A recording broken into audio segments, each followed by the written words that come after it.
Et comment on passe de consultant chez McKinsey à héritier rebelle? Quel a été le déclic?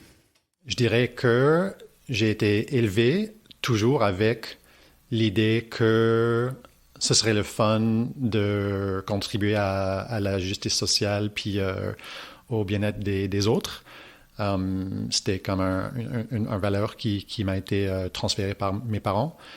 Mais ce qui a changé, c'est l'analyse par rapport à qu'est-ce que ça veut dire, ça. Ma carrière chez McKinsey, c'était toujours comme avec en tête un passage vers le monde des OBNL, ce que j'ai fait par la suite. Puis j'ai travaillé, comme tu as dit, chez Ashoka, donc dans le monde de développement international, innovation sociale, entrepreneuriat social, etc.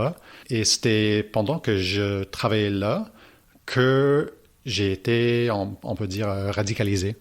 Donc, il y a un livre qui est sorti en 2010, je pense, qui s'appelle The Revolution Will Not Be Funded. Et c'est un livre qui a popularisé l'idée du Non-Profit Industrial Complex, donc le complexe charitable industriel. Une idée qui est inspirée par l'idée du complexe militaro-industriel aux États-Unis, qui parle de la relation entre le militaire, le gouvernement et l'industrie aux États-Unis, puis la circulation de ressources entre ces trois entités pour faire des mauvaises choses.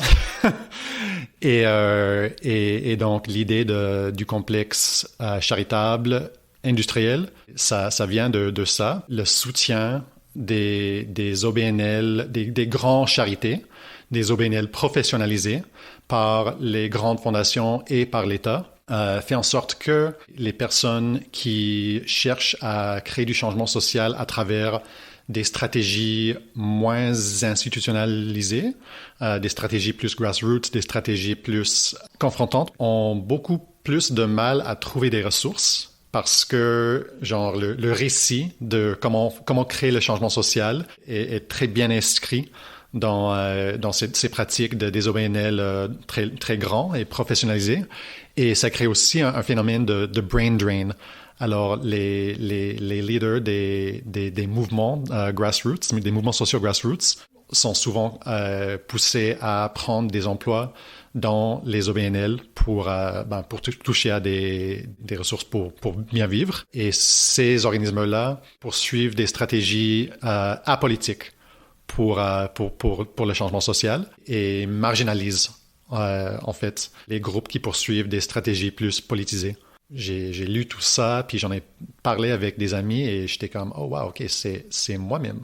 Je fais partie de ce complexe-là. » Puis je promouvois des stratégies de changement social qui sont entièrement apolitiques, aseptiques. Et je vois que les groupes, les acteurs de changement qui essaient de pousser des stratégies plus politisées sont bloqués par le fait que moi et des autres groupes comme moi occupent autant de place dans le récit collectif de comment se fait le changement social.